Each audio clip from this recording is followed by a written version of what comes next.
सदर मोहतरम, उलमाए किराम, मोहतरम बुजुर्गों, नौजवान साथियों, पर्दा नशीन माँ और बहनों, प्यारे बच्चों,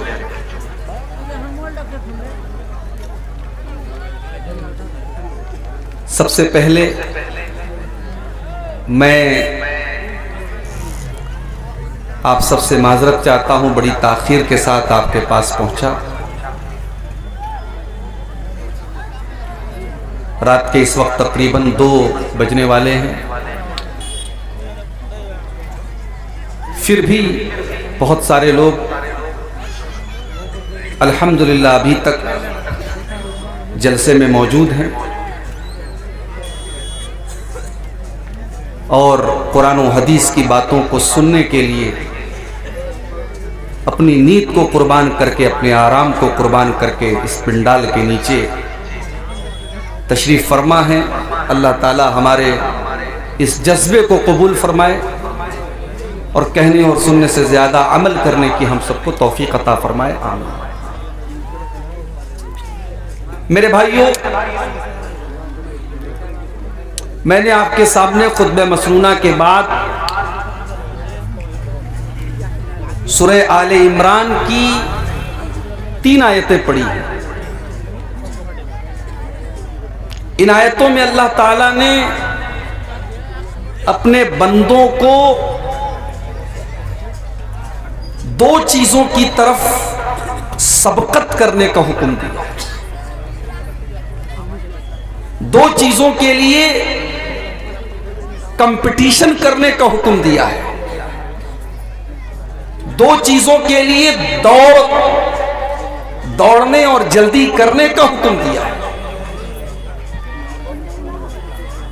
वसारिउ इला मग़फ़िरतिन मिर रब्बिकुम व जन्नतिन अर्दुहा अस्समावातु वल अर्दु उइद्दत लिल मुत्तक़ीन। मेरे बंदो, तुम जल्दी करो, तुम दौड़ पड़ो, तुम भाग पड़ो, तुम एक दूसरे से आगे निकलने की कोशिश करो। किस चीज के लिए? इला मग़फ़िरतिन मिर रब्बिकुम, अपने रब की मग़फ़िरत को पाने के लिए, व जन्नतिन, और जन्नत को पाने के लिए। आज हम अपने समाज पर नजर उठा के देखें, समाज के अंदर एक दौड़ लगी, एक मुकाबला हो रहा है। पैसा कमाने का मुकाबला, जमीन और जायदाद का मुकाबला, नाम कमाने का मुकाबला, कहीं प्रधानी का मुकाबला, कहीं पॉलिटिक्स का मुकाबला। अल्लाह फरमाता है, मेरे बंदो, तुम्हें अगर मुकाबला ही करना है, तुम्हें अगर आगे निकलना है, तुम्हें एक दूसरे को अगर पीछे करने के बारे में सोचना है, तो तुम अल्लाह की मग़फ़िरत को हासिल करने के लिए और जन्नत को हासिल करने के लिए मुकाबला करो। और जब जन्नत का नाम लिया अल्लाह ने, तो यह भी बता दिया कि जन्नत को तुम मामूली मत समझो। व जन्नतिन अर्दुहा अस्समावातु वल अर्ज़, मेरे बंदो, तुम उस जन्नत के लिए मेहनत करो जिस जन्नत की चौड़ाई आसमानों और जमीन के बराबर है। आज दुनिया के बड़े बड़े शहरों में जमीन कितनी महंगी है। कलकत्ता आप चले जाएं, गुवाहाटी आप चले जाएं, सिल्लीगुड़ी आप चले जाएं, अच्छे शहर में चले जाएं, आपको जमीन बड़ी महंगी मिलेगी। किसी बड़े शहर में जमीन का छोटा सा टुकड़ा भी इंसान को मिल जाए तो समझता है कि मैं बहुत बड़ा आदमी बन गया। लेकिन मेरे प्यारे साथियों, दुनिया की कीमती से कीमती जमीन की जन्नत के सामने क्या औकात है। अल्लाह के नबी फरमाते हैं, सही बुखारी की रिवायत है, लमौज़िउ सौती अहदिकुम फिल जन्ना खैरुम मिनद दुनिया व मा फिहा। जन्नत में एक कोड़े के रखने की जो जगह होगी, एक कोड़ा रखने की जगह जन्नत में दुनिया की सारी चीजों से बेहतर है। एक कोड़ा रखने की जगह, यानी हम अपनी जुबान में कह सकते हैं 1 स्क्वायर फीट का एरिया। जन्नत में 1 स्क्वायर फीट का एरिया दुनिया की तमाम कीमती से कीमती चीजों से बेहतर है। मेरे प्यारे साथी, दुनिया की खूबसूरती, दुनिया का ऐश व आराम जहां से खत्म होता है, जन्नत वहां से शुरू होती है मेरे भाई। आज हमारे कितने नौजवान हैं दुनिया की औरतों की तरफ, दुनिया की लड़कियों की तरफ उनका एक आकर्षण है, तवज्जो है, गलत रास्ते की तरफ भी वो जा रहे हैं। काश कि उन्होंने कुरान में जन्नत का तज़किरा पढ़ा होता और जन्नत की औरतों के बारे में पढ़ा होता। सूरह रहमान उठा के देखो, अल्लाह फरमाता है हूरुम मक़सूरातुन फिल ख़ियाम, जन्नत की जो हूरें होंगी वो खेमों के अंदर आराम कर रही होंगी, वो नीची निगाह वाली होंगी और इतनी खूबसूरत होंगी। फरमाया कअन्नहुन्नल याकूत वल मरजान, वो याकूत व मरजान की तरह वो कीमती हीरे और जवाहिरात से भी ज्यादा कीमती होंगी। वो जन्नत की औरतें इतनी खूबसूरत होंगी कि अल्लाह के नबी फरमाते हैं कि अगर उनमें से कोई औरत सिर्फ जमीन की तरफ झांक दे, अगर जन्नत से जमीन की तरफ वो झांक दे, लमलअत मा बैनहुमा रीहन, तो जमीन और आसमान के दरमियान का पूरा इलाका खुशबुओं से भर जाएगा। वलनसीफुहा अला रासिया खैरुम मिनद दुनिया व मा फिया, और उस जन्नती हूर के सर के ऊपर जो दोपट्टा है वो दोपट्टा दुनिया की और दुनिया की तमाम नेमतों से बेहतर है। मेरी मां और बहनों, जन्नत की हूरें भी दोपट्टा इस्तेमाल करेंगी। जो औरत दुनिया में दोपट्टा इस्तेमाल करती है गोया कि वो जन्नती औरत के नक्शे कदम पर चलती है, और जो दुनिया में बेहयाई का तरीका अपनाती है गोया उसको जन्नत से कोई मतलब नहीं है। ये होगी जन्नत। अल्लाह फरमाता है मेरे बंदो, तुम्हें अगर मुकाबला करना है, तुम्हें अगर कंपटीशन करना है तो जन्नत के लिए कंपटीशन करो जिसकी चौड़ाई आसमानों और जमीन के बराबर है। उइद्दत लिल मुत्तकीन, और वो जन्नत तैयार की गई है मुत्तकी लोगों के लिए, अल्लाह से डरने वालों के लिए, परहेजगारों के लिए। अब मुत्तकी कौन लोग हैं? अल्लाह ने उनकी पहचान बताते हुए फरमाया अल्लज़ीना युनफिकूना फिस्सर्राई वद्दर्रा, मुत्तकी वो लोग हैं जो परेशानी में भी अल्लाह की राह में खर्च करते हैं और आसानी में भी अल्लाह की राह में खर्च करते हैं। हमारे पास दौलत है, हमने मदरसे में दिया, हमने मस्जिद में दिया, ये कौन सा कमाल हो गया भाई? कमाल तो ये है मेरे पास दौलत नहीं है, मेरे पास बहुत आसाइश नहीं है, मेरे पास दौलत की बहुत ज्यादा कसरत नहीं है, लेकिन जहां देने का नंबर आया मैंने जो हो सका मैंने अल्लाह की राह में दिया। ये है असल तकवा, ये है असल दीनदारी। सहाबे किराम को देखो, गज़वे तबूक का मौका है, अल्लाह के नबी ऐलान करते हैं कि इस लश्कर की तैयारी के लिए ताउन करो, दान दो, चंदा दो, मैं तुम्हें जन्नत की गारंटी देता हूं। सहाबे किराम अपनी अपनी ताकत के मुताबिक, अपनी अपनी हैसियत के मुताबिक अल्लाह के नबी के पास आते हैं और ताउन पेश करते हैं। कुछ सहाबा ऐसे भी थे जो गरीब थे, मजदूर थे, उनके पास दौलत नहीं है, उनके पास सोना चांदी नहीं है, मगर वो इस्लाम की मदद करना चाहते हैं, वो अल्लाह के दीन की मदद करना चाहते हैं। उन बेचारों ने नाइट शिफ्ट में काम किया, उन्होंने रात और दिन मेहनत करके, मजदूरी करके वो एक मुट्ठी और दो मुट्ठी जौ लेकर के आते हैं। अय अल्लाह के नबी, मेरा ये एक मुट्ठी जौ ले लीजिए। अय अल्लाह के नबी, मैं और तो कुछ नहीं दे सकता, ये एक मुट्ठी जौ आप मेरी तरफ से कबूल कर लीजिए। मुनाफिक लोग मजाक उड़ाने लगे, ये देखो ये एक मुट्ठी जौ के जरिए इस्लाम की खिदमत करने के लिए आए हैं, एक मुट्ठी जौ के जरिए इस्लाम की मदद करना चाहते हैं। लेकिन अल्लाह के नबी ने उस एक मुट्ठी जौ के पीछे जो इखलास था, जो अल्लाह का डर था, जो दीन का जज्बा था, अल्लाह के नबी ने उस जज्बे को महसूस करते हुए उस एक मुट्ठी जौ को ले लिया और आपने फरमाया लौ अनफक़ अहदुकुम मिस्ला उहुदिन ज़हबा मा बलग मुद्द अहदिहिम वला नसीफा। ओ लोगो, इस एक मुट्ठी जौ की कीमत तुम क्या जानो? अगर तुम उहद पहाड़ के बराबर भी सोना खर्च कर दो तो इस एक मुट्ठी जौ का मुकाबला नहीं कर सकते। ये है तकवा, ये है दीनदारी। अल्लाह ने फरमाया मेरे मुत्तकी बंदे वो हैं जो आसानी में भी अल्लाह की राह में खर्च करते हैं, परेशानी में भी अल्लाह की राह में खर्च करते हैं। इसीलिए अल्लाह के नबी फरमाते हैं कि तुम अल्लाह को अपने अच्छे दिनों में पहचानो, अल्लाह को अपने अच्छे दिनों में पहचानो, या रिफ्का फिश्शिद्दा, तुम्हारे बुरे दिनों में अल्लाह तुमको पहचानेगा।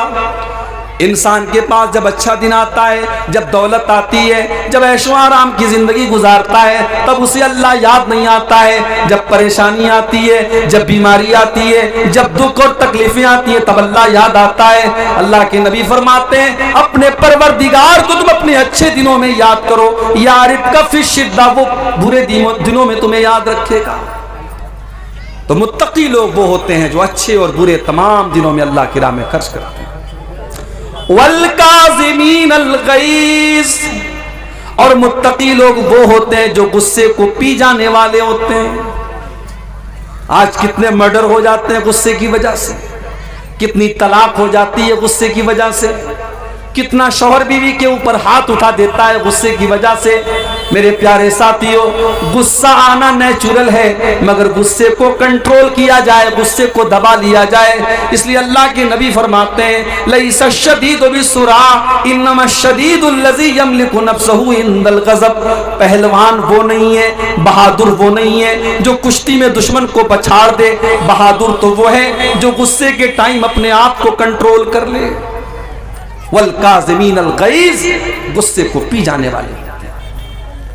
वल्आफ़ीना अनिन्नास, और मेरे मुत्तकी बंदे वो हैं जिनके लिए मैंने जन्नत तैयार करके रखी है।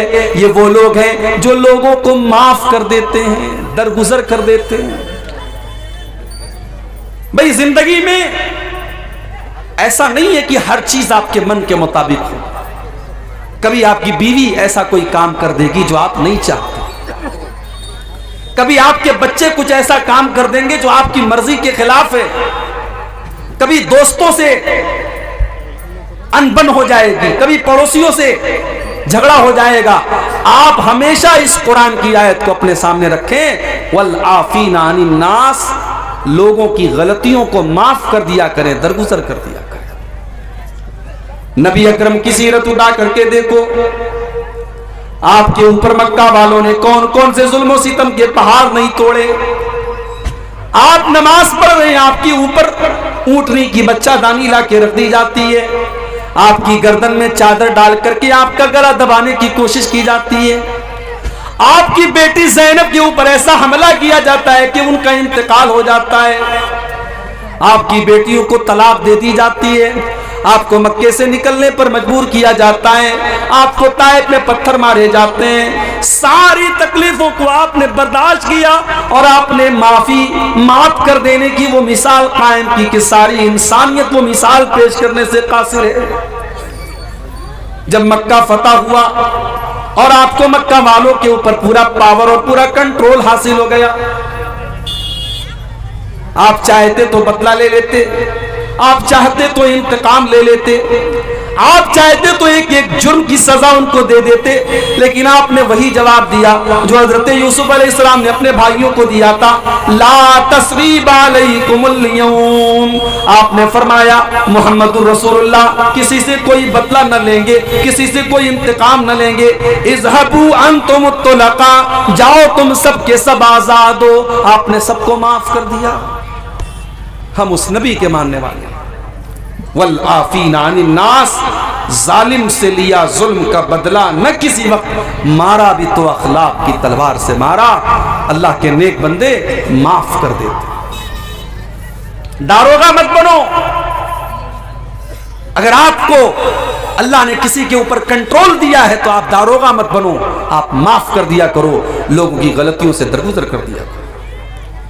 वल्लाहु युहिब्बुल मोहसिनीन, और अल्लाह ताला एहसान करने वालों को, नेकी करने वालों को पसंद फरमाता है। वल्लज़ीना इज़ा फ़अलू फ़ाहिशतन औ ज़लमू अनफुसहुम, और अल्लाह ने फरमाया मेरे मुत्तकी बंदे वो होते हैं जब उनसे कोई गलत काम हो जाता है, जब कोई नाज़ेबा काम हो जाता है, उनसे कोई गुनाह हो जाता है, औ ज़लमू अनफुसहुम, या वो अपनी जान के ऊपर जुल्म कर लेते हैं। गुनाह करने वाला सबसे पहले अपनी जान पर जुल्म करता है। गुनाह करके आप दूसरे का नुकसान बाद में करते हैं, पहले अपना नुकसान करते हैं। इसीलिए हमारे बाप आदम ने और हमारी माँ हव्वा ने जब अल्लाह से तौबा की तो किन अल्फाज में की? रब्बना ज़लमना अनफुसना व इल्लम तगफिर लना व तरहमना लनकूनन्न मिनल खासिरीन। परवरदिगारा, हमने अपनी जानों के ऊपर जुल्म किया है। ऐ अल्लाह, हमने तेरी नाफरमानी करके अपने ऊपर अत्याचार किया है, और अगर तूने हमें माफ न किया, अगर तूने हम पर रहम न किया, लनकूनन्न मिनल खासिरीन, तो हम खसारा उठाने वालों में से हो जाएंगे। तो अल्लाह कह रहा है कि मेरे मुत्तकी बंदे वो हैं जब उनसे कोई गुनाह हो जाता है या वो अपनी जान पर जुल्म कर लेते हैं, ज़करुल्लाह, तो वो अल्लाह को याद करते हैं, वो अल्लाह को याद करते हैं, फस्तगफरू लिज़ुनूबिहिम, और अपने गुनाहों की माफी मांगते हैं। अगर ये चीज हमारे अंदर है, अगर गुनाह करने के वक्त अल्लाह याद आता है, तो समझ जाओ कि दिल के अंदर ईमान की गुंजाइश मौजूद है, समझ जाओ कि दिल के अंदर ईमान की रोशनी मौजूद है। और अगर गुनाह करने के बाद अल्लाह याद नहीं आता है, बल्कि गुनाह करने के बाद इंसान और ढिठाई करता है और जुरात करता है और अपने गुनाह के ऊपर फख्र करता है, तो समझ जाओ कि दिल के ऊपर मुहर लग चुकी है। इसीलिए अल्लाह के नबी फरमाते हैं, कुल्लु उम्मती मुआफन इल्लल मुजाहिरीन, मेरी उम्मत में सबकी तो माफी हो सकती है, मगर खुल्लम खुल्ला गुनाह करने वालों की माफी नहीं होगी। ऐ अल्लाह के नबी, ये खुल्लम खुल्ला गुनाह करने वाले कौन हैं? आपने फरमाया खुल्लम खुल्ला गुनाह करने वाले वो लोग हैं कि रात को उन्होंने कोई गुनाह किया और अल्लाह ने उनके गुनाह के ऊपर पर्दा डाल दिया, और सुबह को वो दोस्तों से बयान कर रहा है, मैंने रात में ऐसा ऐसा काम किया है, अल्लाह ने तो उसके गुनाह के ऊपर पर्दा डाला था, उसने अल्लाह के पर्दे को चाक कर दिया, उसने अपने गुनाह की नुमाइश करनी शुरू कर दी, उसने अपने गुनाह को शेयर करना शुरू कर दिया। आज ये चीज हो रही है, किसी के साथ कुछ गलत काम किया, फिर दोस्तों को दिखा रहा है, देखो मैंने ये काम किया है। अपने गुनाह की नुमाइश करना, अपने गुनाह को शेयर करना और अपने गुनाह को बताना, ये अल्लाह को बहुत नापसंद है। अल्लाह के नबी फरमाते हैं ये खुल्लम खुल्ला गुनाह करना है और अल्लाह इसको माफ नहीं करे। तो अगर दिल में खटक पैदा हो रही है, अगर गुनाह करने के बाद अल्लाह याद आ रहा है, हम आदम की औलाद हैं मेरे भाई, हम इंसान हैं, हम फरिश्ते नहीं हैं। इंसान से गुनाह हो सकता है, गलती हो सकती है, लेकिन बेहतरीन खताकार वो है जो गुनाह करने के बाद अल्लाह से माफी मांग ले, तौबा करे। और जब दिल में ईमान होता है तो इंसान के दिल में तौबा का ख्याल जरूर आता है। अल्लाह के नबी साहबा के साथ बैठे हुए, एक औरत आती है, अय अल्लाह के नबी, इन्नी असब्तु ज़िना, मैंने ज़िना किया है, ताहिरनी, मुझे पाक कर दीजिए। शादीशुदा औरत थी, जानती थी इस्लाम के अंदर शादीशुदा अगर मर्द या औरत ज़िना कर ले तो उसकी सजा क्या है, जानती थी कि जान मार दी जाएगी, कत्ल कर दी जाएगी। सब कुछ जानने के बावजूद वो अल्लाह के नबी के पास आती है, अय अल्लाह के नबी, मैंने ज़िना किया है और मैं नहीं चाहती कि आखिरत में मुझे ज़िना की सजा दी जाए। अय अल्लाह के नबी, मैं तौबा करना चाहती हूँ, मैं ज़िना की सजा लेना चाहती हूँ, मुझे सजा दे दीजिए, मुझे पाक कर दीजिए ताकि आखिरत में मुझे सजा न मिले। अल्लाह अकबर, कौन सी ताकत थी मेरे भाइयों, जो वो उस औरत को अल्लाह के नबी की अदालत में लेकर के आती है। आज तो मुजरिम अदालत से भागता है, आज तो मुजरिम रिश्वत दे करके सोचता है मैं सजा से बच जाऊं, लेकिन जब ईमान पैदा होता है तो मुजरिम अदालत में चल करके आता और कहता है कि मुझे सजा दी जाए। अल्लाह के नबी ने टालने की कोशिश की, आपने कहा जाओ क्या बात कर रही हो, उसने कहा मुझे टालने की कोशिश न कीजिए, मैंने ज़िना किया है और मैं उसका सबूत भी लेकर के आई हूं। मैं हमल से हूं, मैं पेट से हूं। अल्लाह के नबी मुझे जिना की सजा दे दीजिए। आपने कहा ठीक है, जाओ जाओ, जब बच्चा पैदा हो तब आना, जाओ जब बच्चा पैदा हो तब आना, तुमको हम अभी सजा नहीं दे सकते। 9 महीने का टाइम दे दिया अल्लाह के नबी, 9 महीने का टाइम दे दिया।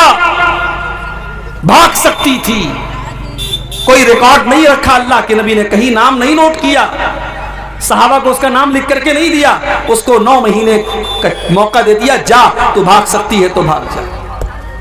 9 महीने गुजर गए, बच्चे का जन्म हुआ, बच्चे को गोद में लेकर के आती है। अय अल्लाह के नबी, मैं वही औरत हूं, मैं वही गामेदिया हूं जो 9 महीने पहले आपके पास आई थी और आपसे ये कह रही थी कि मुझे जिना की सजा दे दीजिए। अय अल्लाह के नबी, मुझे पाक कर दीजिए, मुझे जिना की सजा दे दीजिए। अल्लाह के नबी ने फरमाया तुम्हारा बच्चा भी छोटा है, मां के दूध पर निर्भर है, जब तक ये बच्चा मां का दूध पी रहा है तब तक हम तुम्हें जिना की सजा नहीं दे सकते। जब तुम्हारा बच्चा मां का दूध छोड़ दे, जब रोटी खाने लगे, तब तुम मेरे पास आना। अल्लाह के प्यारे नबी ने 2 साल का मौका उस औरत को और दे दिया कि अब अगर वो भागना चाहे तो भाग सकती है। अल्लाह के नबी उसको भूल जाएंगे, सहाबा उसको भूल जाएंगे। 2 साल का टाइम गुजर गया, उस औरत का बच्चा रोटी खाने लगा, अपने बच्चे को इस हाल में लेकर के आती है कि बच्चे के हाथ में रोटी का टुकड़ा है। अय अल्लाह के नबी, मैं वही औरत हूं जिसने आपके पास आकर के ज़िना का इकरार किया था। अय अल्लाह के नबी, देखिए मेरा बच्चा रोटी खाने लगा, अब तो मुझे ज़िना की सजा दे दीजिए। नबी अकरम ने बच्चा एक मुसलमान के हवाले किया, जमीन में गड्ढा खोदा गया, उस औरत का आधा धड़ गड्ढे में डाला गया, सहाबे किराम के हाथों में पत्थर दे दिए गए और पत्थरों से मार मार के उस औरत को खत्म किया। कभी आपने तसव्वुर किया है जिना की ये सजा? मुझे याद आता है राज ठाकरे ने एक मर्तबा कहा था, जब दिल्ली के अंदर चलती बस पर एक लड़की का ज़िना किया के साथ रेप किया गया, और सिर्फ रेप ही नहीं किया गया बल्कि जानवरों की तरह उस लड़की के साथ, उस औरत के साथ सलूक किया गया, और पूरे भारत में उस केस को निर्भया कांड के नाम से याद किया गया। तो राज ठाकरे ने उस मौके पर कहा था कि रेप करने वालों को वही सजा देनी चाहिए जो इस्लाम देता है। मगर यहां एक बात नोट कर लो, हमारे यहां जब रेप की बात आती है तो रेप का मतलब होता है बलात्कार, रेप का मतलब होता है जबरदस्ती किसी के साथ ताल्लुक कायम करना। मगर इस्लाम ये कहता है कि अगर एक मर्द और एक औरत इल्लीगल तरीके से, गैर कानूनी तरीके से अगर आपस की सहमति से भी ताल्लुक बनाते हैं तो वो भी रेप ही कहलाएगा, वो भी जिना ही कहलाएगा। ये अलग बात है कि हमारी अदालतों में अगर आपस में सहमति से ताल्लुक कायम होता है तो उसको रेप नहीं माना जाता है। मगर इस्लाम की नजर में अगर बगैर शादी के और बगैर शरई तरीके के अगर मर्द और औरत का मिलन होता है तो वह जिना ही कहलाएगा, चाहे वो सहमति के जरिए हो चाहे वो जबरदस्ती हो, और दोनों को सजा दी जाए। हाँ, जबरदस्ती होगी तो रेप करने वाले को सजा मिलेगी, औरत को नहीं मिलेगी, लेकिन आपस की सहमति से हुआ है जिना तो दोनों को सजा मिलेगी। अगर कुंवारे लोग जिना करेंगे तो 100 कोड़े की सजा दी जाएगी और 1 साल के लिए शहर से निकाल दिया जाएगा, और अगर शादीशुदा मर्द और औरत जिना करेंगे तो इस्लामी कानून के अंदर सजा यह है कि उसको पत्थरों से मार मार के खत्म कर दिया जाए। जब उस औरत को जिना की सजा दी जा रही थी, हदीस के अल्फाज हैं, हजरत खालिद बिन वलीद रजी अल्लाह ताला अन्हु भी पत्थर मारने वालों में शामिल थे। जब उन्होंने पत्थर मारा तो उस औरत के खून के कुछ छींटे हजरत खालिद बिन वलीद के कपड़े पर आ गए। उनकी जुबान से कुछ नासेबा कलमात उस औरत के बारे में निकल गए कि कैसी नापाक औरत के खून के छींटे मेरे कपड़े पर आ गए। अल्लाह के प्यारे नबी के कानों में हजरत खालिद बिन वलीद के जुमले पड़ गए। आपने फरमाया महलन या खालिद, ऐ खालिद खबरदार खबरदार, लक़द ताबत तौबतन लौ ताबा साहिब मुहसिन लगुफिर लहू। ऐ खालिद, इस औरत ने इतनी सच्ची तौबा की है, अगर कोई चोर, कोई डाकू, कोई लुटेरा भी अगर ये तौबा कर लेता तो अल्लाह उसको माफ कर देता।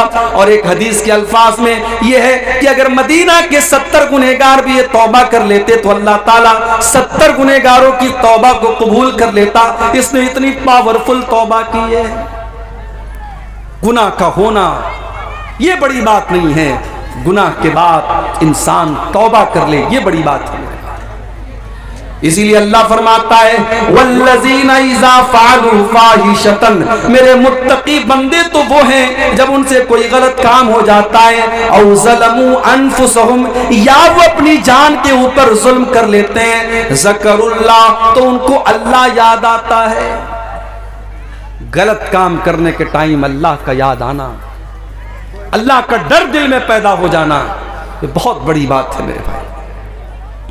बड़ा मशहूर वाकया आपने सुना होगा, गार वालों का वाकया, जो 3 लोग एक गार में जाकर के फंस गए थे और तीनों ने आपस में तय किया था कि हम अल्लाह से दुआ करेंगे अपने अपने नेक अमल का वसीला लगा करके, हो सकता है कि अल्लाह हमारी इस मुसीबत को दूर कर दे। उन 3 लोगों में से एक इंसान ने यह दुआ की थी कि अल्लाह, मेरी एक चचाजाद बहन थी, मेरे चचा की लड़की थी, मैं उससे बहुत ज्यादा मोहब्बत करता था।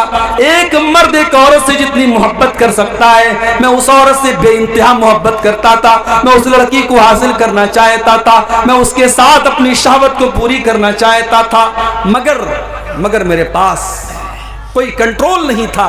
उसको पाने की कोशिश कर रहा था लेकिन मैं हासिल नहीं कर पा रहा था। एक मर्तबा सूखा पड़ गया, कहत साली पड़ गई और वो गरीब लड़की थी, गरीब औरत थी, वो मेरे पास आती है, मुझसे मदद मांगती है और मैं उसको 100 दीनार देने का वादा करता हूँ। 100 दीनार या 120 दीनार देने का मैं वादा करता हूं, इस शर्त पर कि वो मेरी ख्वाहिश को पूरा करेगी, मेरी बरसों की इच्छा को और मेरी ख्वाहिश को वो पूरा करेगी। अय अल्लाह, उस औरत के साथ मैं गलत काम करने के लिए तैयार हो गया और जब ऐन मौके पर मैं उस औरत के साथ अपनी ख्वाहिशात को पूरा करना चाहता था और मैं उस औरत के साथ जिना करने वाला, तबक्कारी करने वाला था, ऐन मौके पर उस औरत की जुबान से निकला इत्तक़िल्लाह वला तफ़ुज़्ज़ल ख़ातम इल्ला बिहक़्क़िही, अल्लाह से डर और जिस चीज का तुझे इख्तियार नहीं है, जिस चीज की अल्लाह ने तुझको इजाजत नहीं दी है, उस चीज का तू इस्तेमाल न कर। जो चीज तेरे लिए जायज नहीं है उस चीज को तू इस्तेमाल न कर। आय अल्लाह, उस औरत की जुबान से जब ये जुमला मैंने सुना, मैंने फौरन उस गलत काम के इरादे को तर्क कर दिया। मैंने वो 120 दीनार भी उसको दे दिए और मैंने ज़िना का इरादा भी तर्क कर दिया। आय अल्लाह, अगर ये अमल मैंने तेरे डर से किया था तो आय अल्लाह तू आज इस मुसीबत को दूर कर दे। बुखारी शरीफ के अल्फाज हैं, अल्लाह तबारक व तआला ने उन तीनों लोगों की दुआओं की वजह से उनको गार से नजात दे दी और बचा लिया। मेरे प्यारे साथियों, ये होता है गुनाह के टाइम अल्लाह का डर अगर आपके अंदर है तो इस बात की दलील है कि कहीं ना कहीं आपके दिल में ईमान मौजूद है। अल्लाह ने फरमाया जब उनसे कोई गलत काम हो जाता है तो वो अल्लाह को याद करते हैं, वलम युसिर्रू अला मा फ़अलू वहुम यालमून, और वो अपने गुनाह के ऊपर जमे नहीं रहते, अपने गुनाह के ऊपर वो डटे नहीं रहते हैं। अच्छा, तौबा का मतलब क्या होता है? कभी आपने गौर किया इस पर? तौबा किसको कहते हैं? बहुत सारे लोग ये समझते हैं कि तौबा का मतलब या अल्लाह तौबा, या अल्लाह तौबा, या अल्लाह तौबा। अगर कोई जुबान से कह दे तौबा हो गई, नहीं साहब, ये तौबा नहीं है।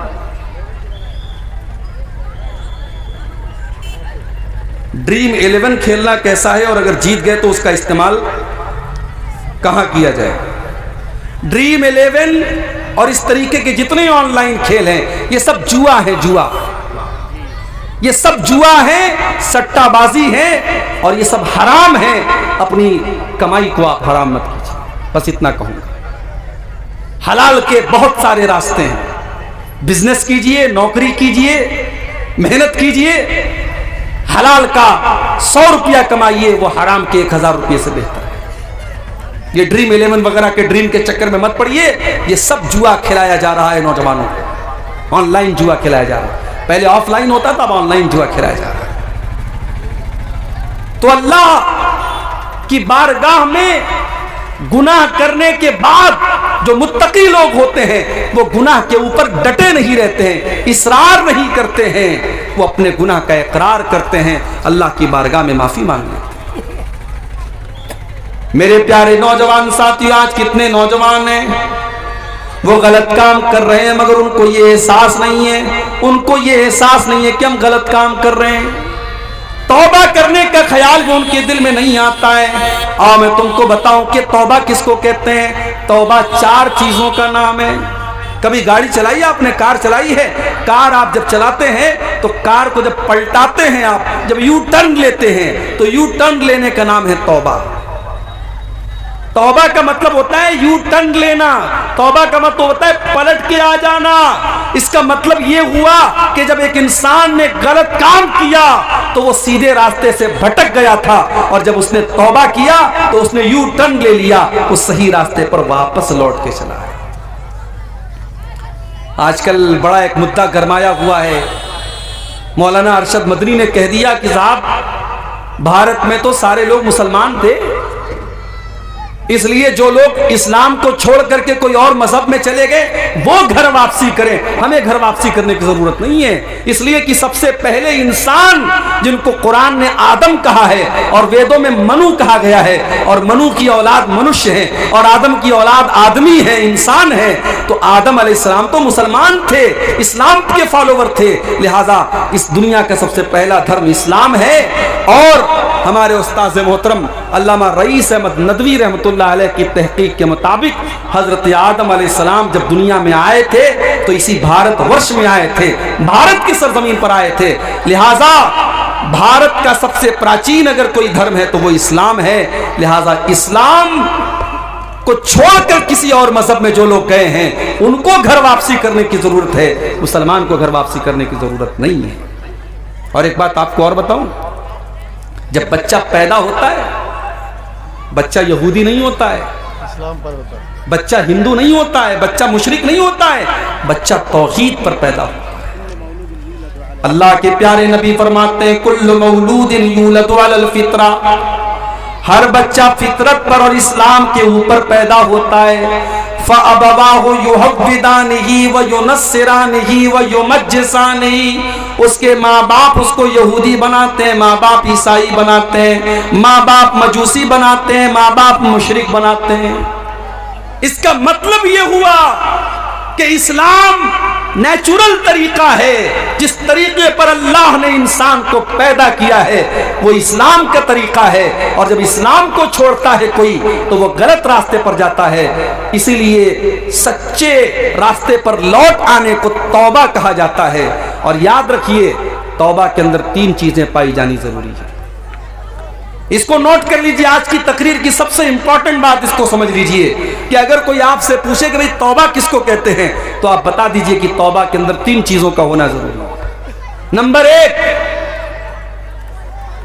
सबसे पहली चीज तौबा के अंदर नदामत होनी चाहिए।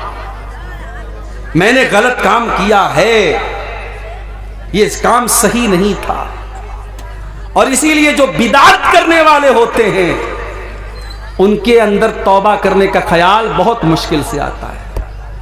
अभी मैं कलिया चक से आपके इस गांव तक आ रहा था, चिलमारी तक आ रहा था, रास्ते में साहब टोपी लगा करके और कब्रिस्तान पे खड़े होकर के सलाम पढ़ा जा रहा। रास्ते भर ये मंजर मुझको मिला।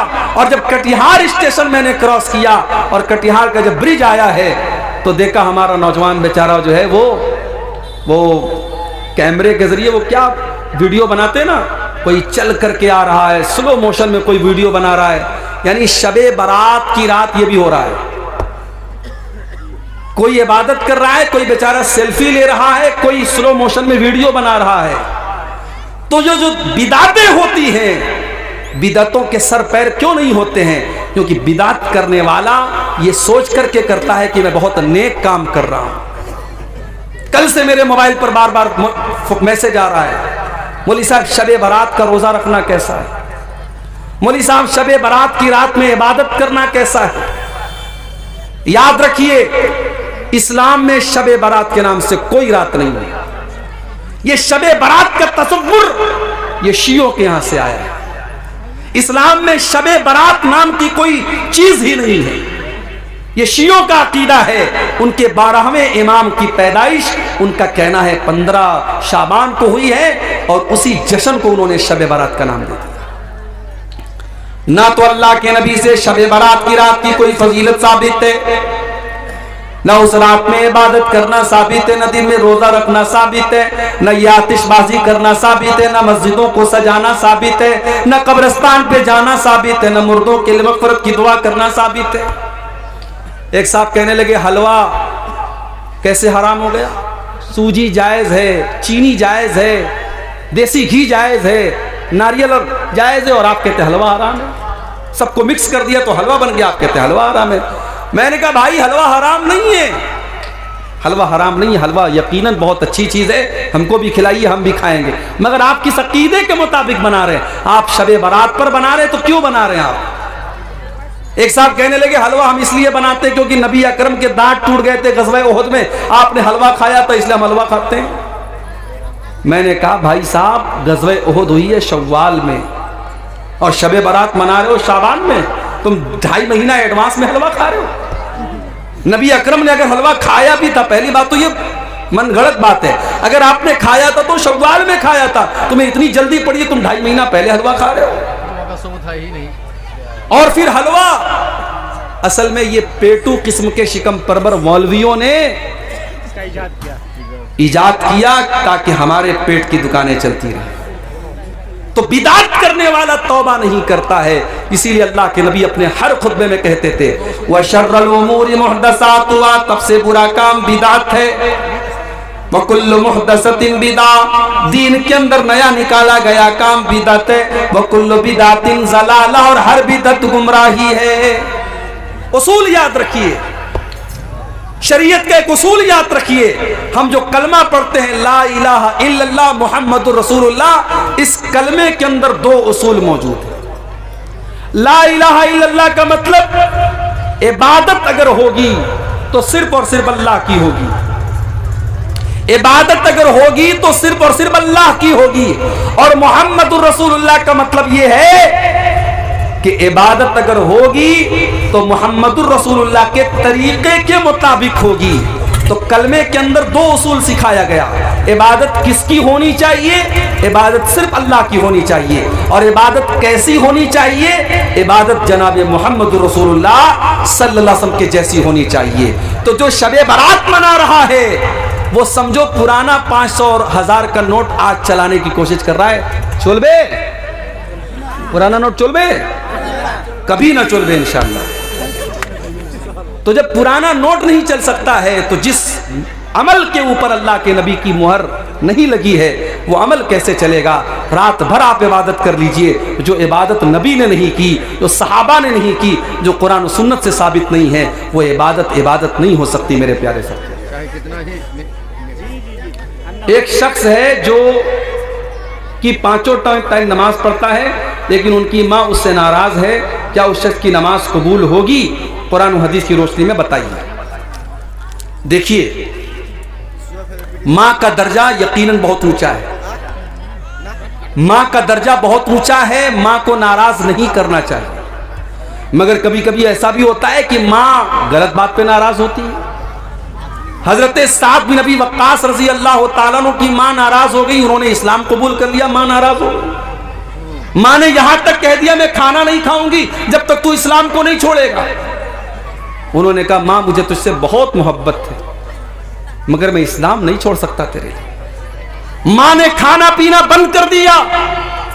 हजरत साद बिन अबी वक्कास रजी अल्लाह तआला अन्हु ने बहुत समझाया, माँ तैयार नहीं हुई, बुढ़िया थी, उम्र हो चुकी थी, थोड़ा सा टाइम गुजरा, बिस्तर पड़ गई। अब बिस्तर पड़ गई, अब खानदान के लोग आ रहे हैं, उनकी माँ की हालचाल पूछ रहे हैं, और जब पता चलता है कि बेटे के इस्लाम कबूल करने की वजह से इन्होंने खाना पानी बंद कर दिया है, तो लोग इनको बुरा भला भी कह के जा रहे हैं कि देखो इसकी वजह से इसकी माँ बीमार पड़ी है। हालत ये हो गई, हजरत साद की माँ आखिरी सांसें लेने लगी, आखिरी सांसें लेने लगी, इंतकाल का टाइम आ गया। हजरत साद ने अपनी माँ से कहा कि अम्मी जान, लऊ कानत लकी मियत नफ्सिन, अगर अल्लाह ताला तुझे 100 जिंदगियां दे दे, तेरे अंदर 100 जान पैदा हो जाए और एक एक जान तेरी निकलती चली जाए और तुम मुझसे कह दे कि मैं इस्लाम को छोड़ दूं, तो ऐ मेरी माँ, मैं तेरी जिंदगी को बचाने के लिए इस्लाम को छोड़ने वाला नहीं हूं। माँ समझ गई कि मेरा बेटा मानने वाला नहीं है। माँ ने आखिर में खाना खाया, पानी पिया, और बाद में माँ को भी अल्लाह ने हिदायत दी और बाद में माँ ने भी इस्लाम किया। तो माँ नाराज है, अगर सही बात को लेकर के नाराज है तब तो बेटा गुनहगार होगा, लेकिन माँ बिला वजह नाराज है, नाहक नाराज है, बेमतलब की बात पे नाराज है, जिसका कोई सर पैर नहीं है, तो बेटा गुनहगार नहीं होगा।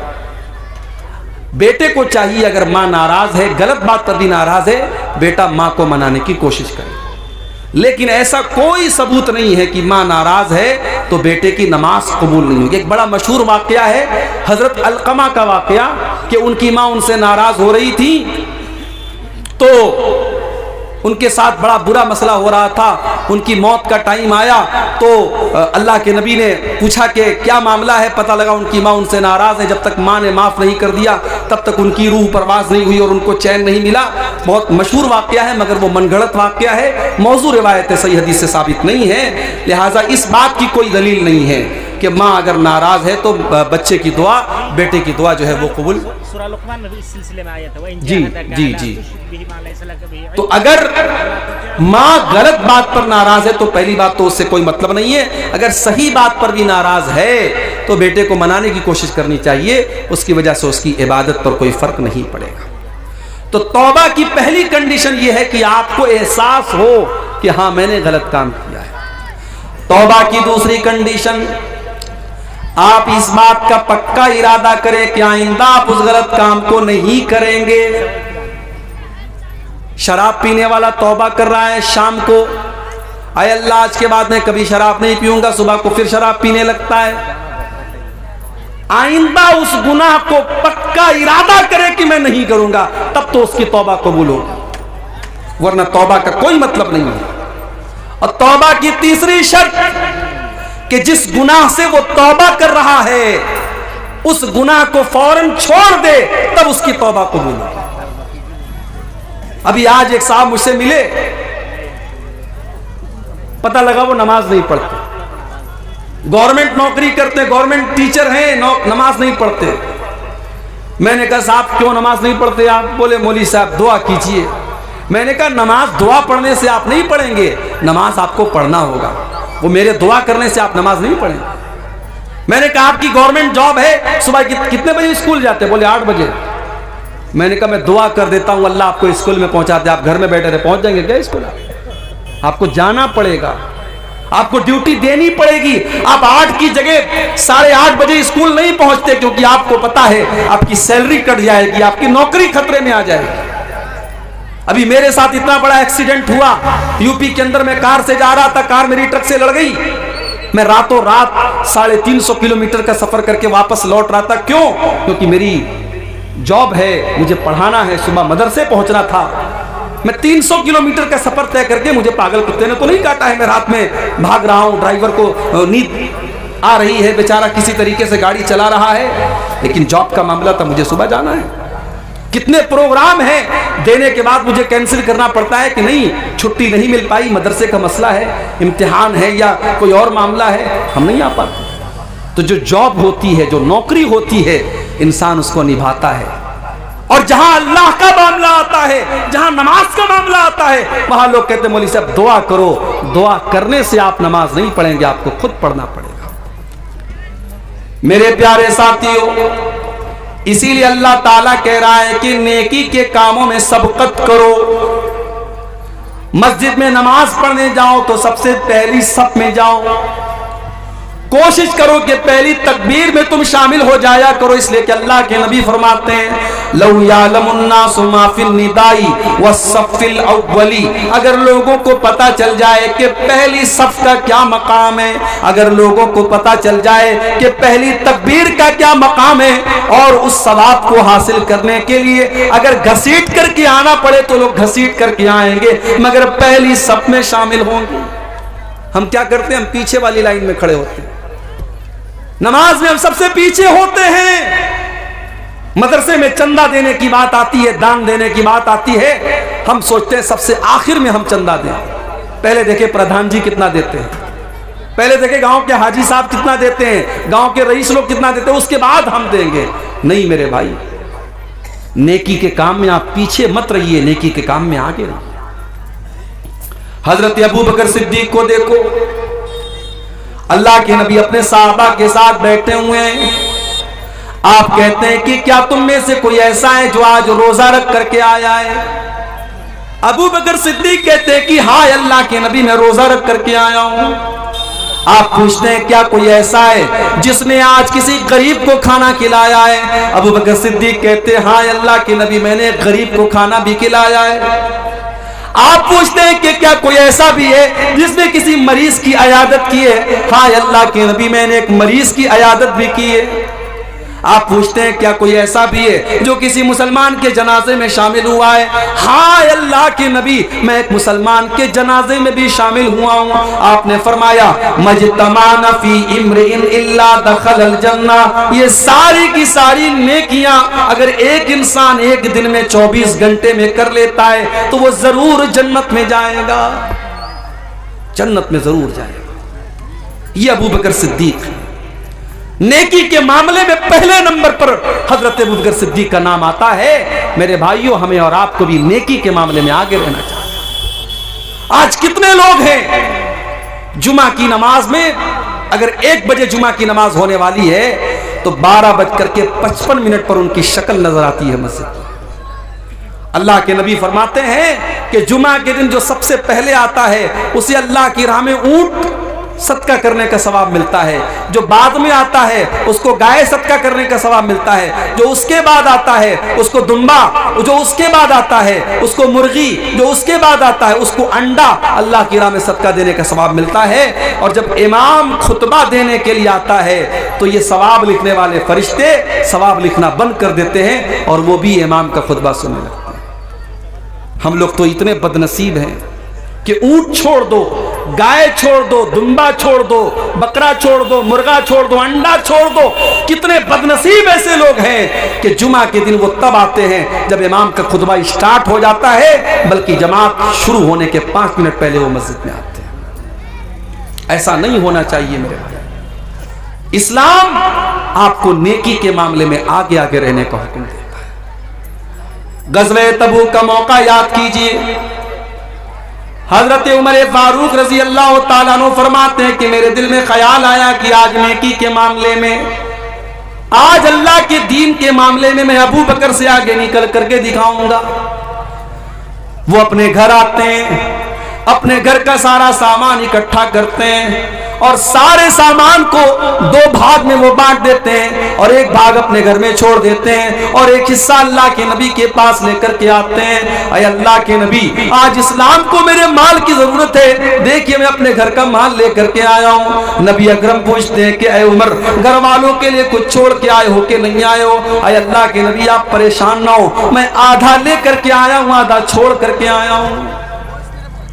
उमर फारूक बहुत खुश हैं कि आज मैंने वो कारनामा अंजाम दे दिया जो अबू बकर सिद्दीक भी अंजाम नहीं दे सकते। थोड़ी देर के बाद हजरत अबू बकर सिद्दीक भी आते हैं, वो भी अपने घर का सामान लेकर के आए हैं, अपने घर का माल लेकर के आए हैं, अपने घर की चीजें लेकर के आए हैं। उन्होंने लाकर के जब अल्लाह के नबी के सामने रख दिया, आपने पूछा अय अबू बकर, तुमने अपने घर वालों के लिए क्या छोड़ा है? हजरत अबू बकर सिद्दीक कहते हैं अब कई तो लहुमुल्लाह व रसूलहू, अय अल्लाह के नबी, मैंने अपने घर वालों के लिए अल्लाह को छोड़ा है, उसके रसूल को छोड़ा है। अय अल्लाह के नबी, मैं तो सब कुछ लेकर के आया हूँ, आज इस्लाम को मेरे माल की जरूरत है, मैं अपने घर वालों के लिए कुछ छोड़ के नहीं आया, मैं अल्लाह को छोड़ के आया हूं, रसूल को छोड़ के आया हूं।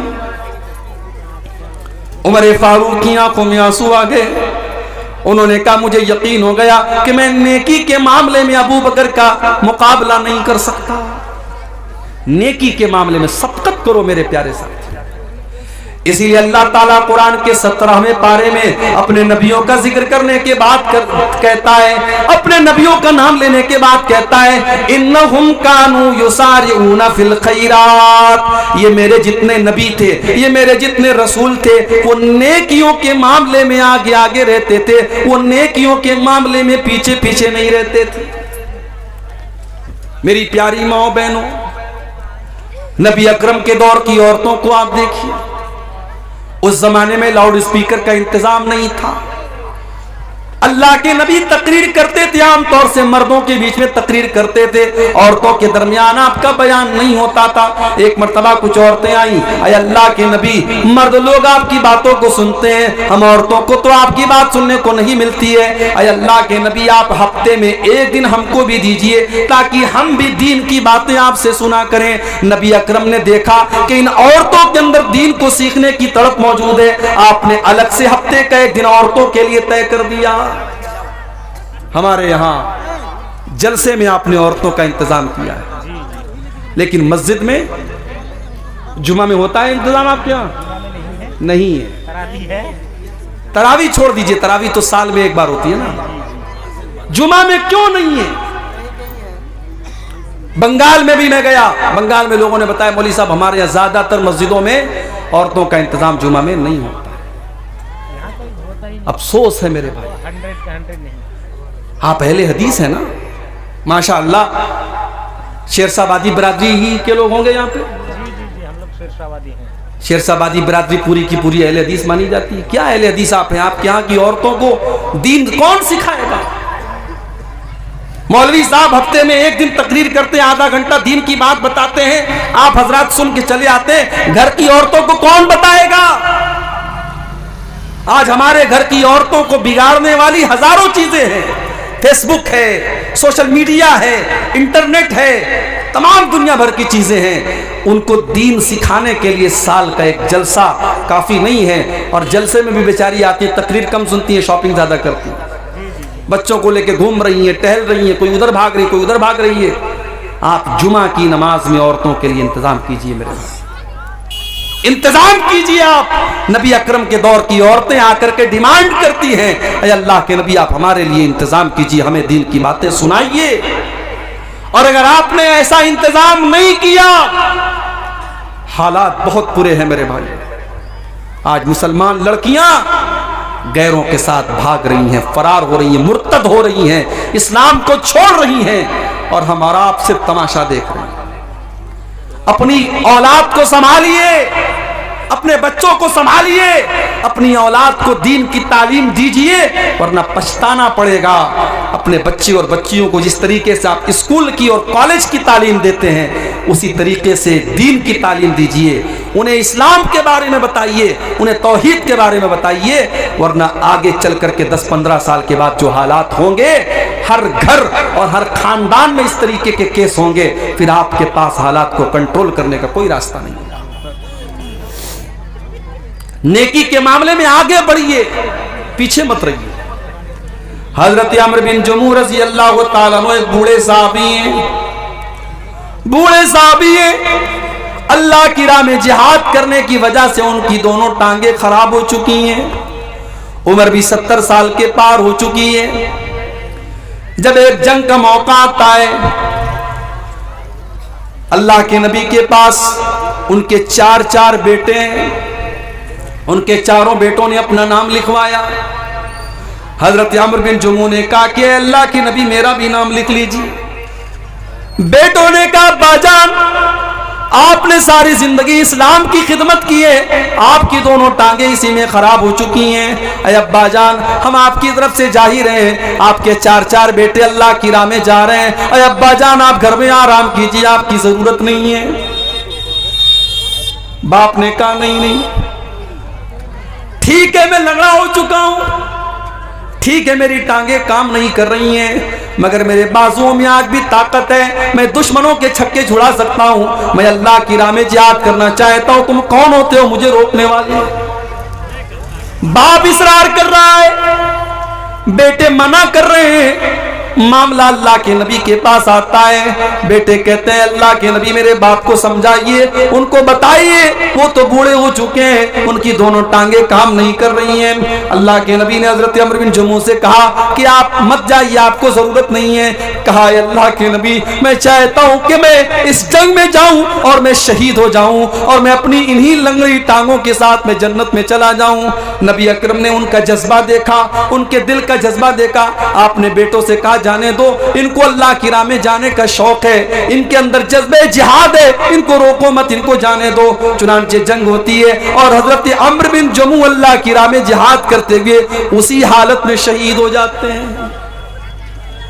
ये थे नबी के सहाबा, नेकी के मामले में आगे आगे रहने वाले। हम और आप नेकी के मामले में पीछे रहते हैं, इंतजार में रहते हैं कि हमें कोई जब मोटिवेट करेगा, जब कोई कहेगा तब हम ये काम करेंगे।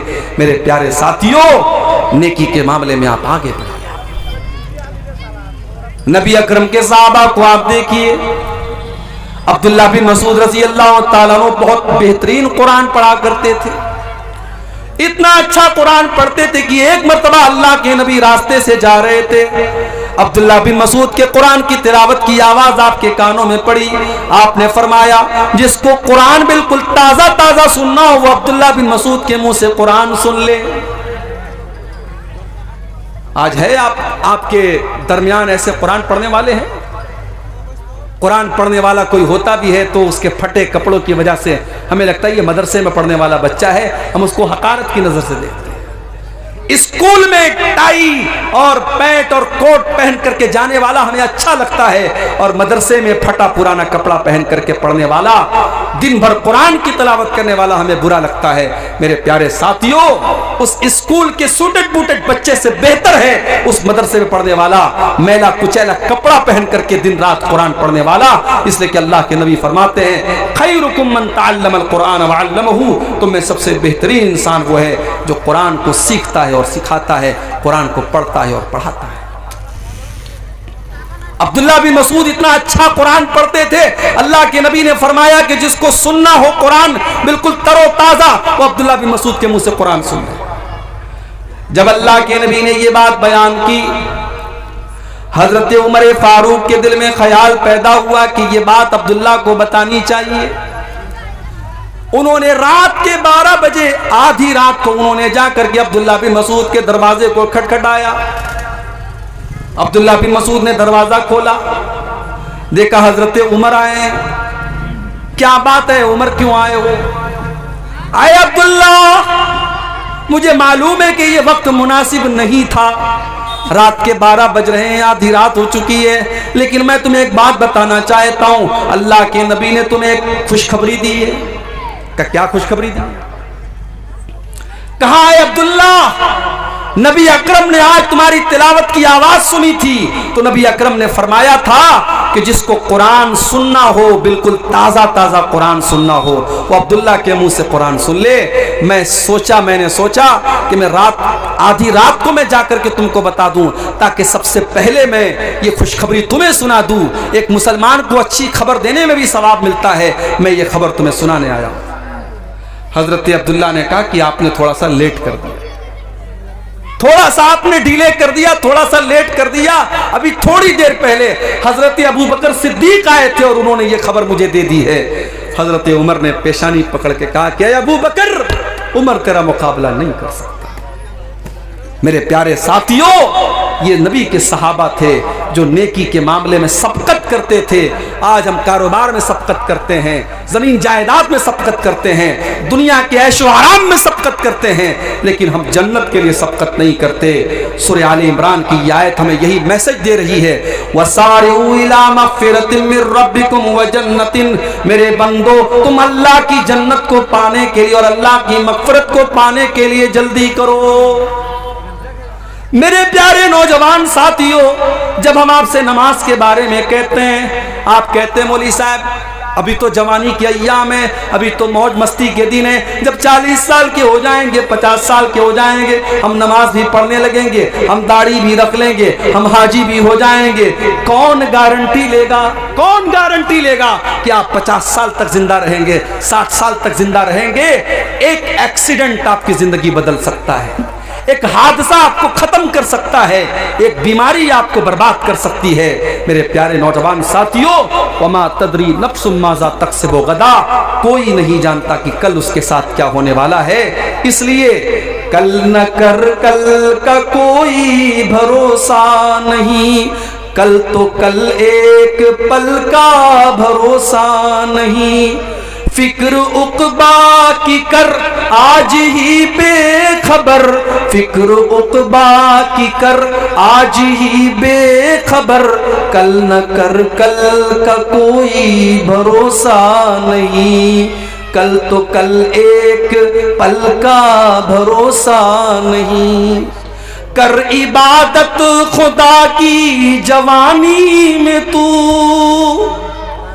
कर इबादत खुदा की जवानी में तू, कल बुढ़ापा तेरे सर पे आ जाएगा, कल बुढ़ापा तेरे सर पे आ जाएगा।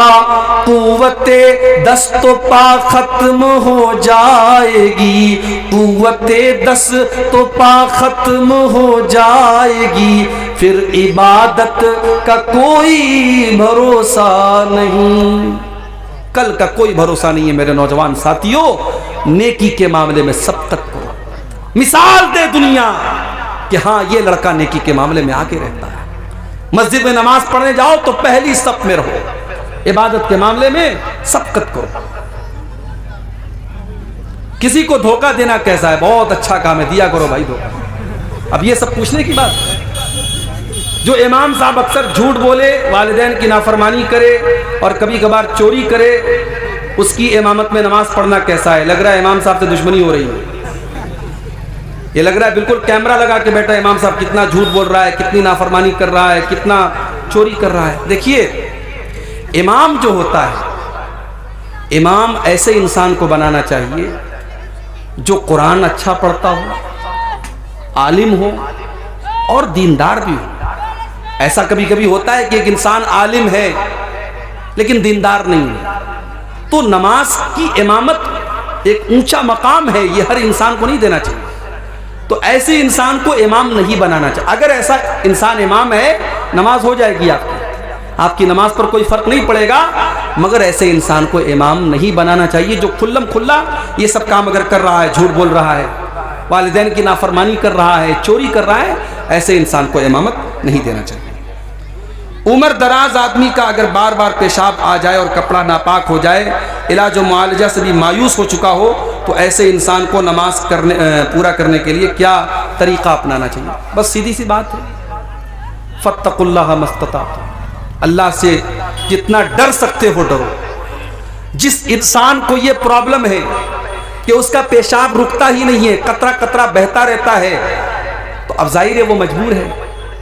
अगर वो इलाज करा चुका है और इलाज से भी कोई फायदा नहीं हो रहा है, तो ऐसा इंसान नमाज उसी हालत में पढ़ेगा। लेकिन हाँ, हर नमाज के टाइम वो नया वजू करेगा।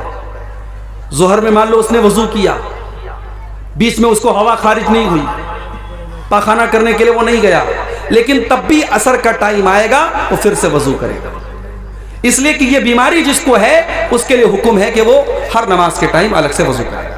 इसी तरीके से बाज लोगों को हवा खारिज होने की बीमारी होती है, उनको हर मिनट पर हवा खारिज होती है, वो हर तरीके का इलाज करा चुके हैं लेकिन उनका मसला हल नहीं होता है। तो उनके बारे में भी सही मसला यही है कि वो उसी हाल में नमाज पढ़ेंगे, वजू करेंगे और नमाज पढ़ेंगे। ठीक है। जामा मस्जिद में जगह की किल्लत है, मस्जिद के इर्द गिर्द भी जगह खाली नहीं है, इसलिए मस्जिद को दूसरी जगह मुंतकिल करना चाहते हैं। ऐसी सूरत में मस्जिद की पुरानी ज़मीन को फ़रोख्त कर सकते हैं या नहीं, जबकि मुंतकिल शुदा मस्जिद की ज़मीन सिर्फ 250 फीट की दूरी पर है।